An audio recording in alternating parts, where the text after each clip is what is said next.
Senator Lindsey Graham, who somehow, against all reason, is still in elected office, is now blaming former presidents Biden and Obama somehow for the terrible mass shooting at a Hanukkah celebration in Australia over the weekend. Take a look. Obama and Biden have a lot to do with this. I blame the terrorist, but Obama allowed ISIS to come about when he withdrew from Iraq.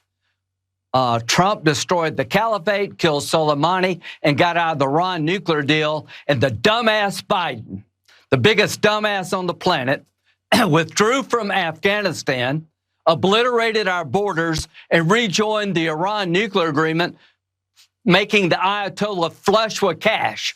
And you're wondering what we're dealing with. Trump had him in a box.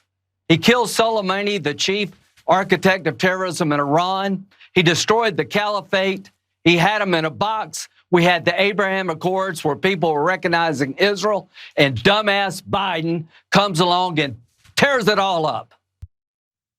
Yeah, so a couple of little problems in that for Lindsey Graham. Great try, Lindsey. I don't know, did you have like a Red Bull before you did that? Like, come on, Lindsey, you gotta be a man this time. Didn't quite get there. You should have, I don't know, maybe had a full Monster or something. No, a little problem. Biden didn't rejoin the Iran nuclear accord. It had already been destroyed. Maybe he would have if that was a possibility, but he didn't. I don't know, factually, is Lindsey Graham just lying there? Does he not know? The dude is pretty old. Maybe his brain is starting to decay too. So that was a major issue. Also, the issue wasn't that Biden rejoined it, which he didn't. It's that Trump got us out of it. We wouldn't have had all the problems we had with Iran if we just stayed in it. So Lindsey Graham is lying about that or doesn't understand. I don't know. The bigger issue though is, Lindsey, you're not ever gonna be tough. That's not a flavor you can have. That's not a vibe you can bring. I'm never gonna like walk into a club and everyone's gonna be like, who's that cool guy? I can't do that. I can do a few things, I can do some things. I'm never gonna have that. And I think a part of maturing is understanding your limitations. You're not tough, you're not alpha. You could screech if you want. It makes you look pathetic, and just saying dumbass over and over, it makes you look like kind of a dumbass, actually. It doesn't make you look tough. There's a reason that Kate McKinnon played you on SNL. She's tougher than you, dude. Just don't try. It makes you look so bad. And I know that you see all these Republicans around you desperately trying to look like alphas, and most of them are trying and failing too. They're whiffing, but you don't have it. You don't have it. So on to the substance. Obama has not been president for a very, very long time. The idea that you can draw in Australia many years later a horrendous act of violence is so freaking ridiculous, man. So freaking ridiculous. By the way, if you want to draw it to, it was an anti-Semitic act. You want to look on your side of the aisle. You want to see who, like the next generation of the people you're trying to court there in that appearance. You see who they're listening to. They like Nick Fuentes.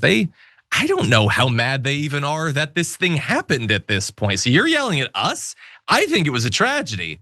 I am glad that, Australia in the past did as much as they could to make this as unlikely as possible, which is why they have so comparatively little gun violence than we do. Your side, I don't even think they see this as a tragedy, a lot of them. So maybe talk a little bit less like yelling at me, screeching harpyish at me, and maybe talk to your own voters. Yeah, and look, also, let's understand substantively why he's doing this. What is the point of all this yelling? It's he doesn't want Australia to do further gun control. All of them, they're constantly playing defense, not to protect people from another act like this, but to protect the guns so that they can be sold, to protect the gun companies so they can continue to make money. That is what they are worried about. They are worried that Australia will move to make it even harder to get a gun. And he says things like it protects nobody, it just gets you dead. But like, let's say that these are ISIS people or whatever. Don't you want them to have the hardest possible time getting a weapon like this? Doesn't that seem like it might be a good thing? But no, again, because it's not actually about saving lives, it never has been.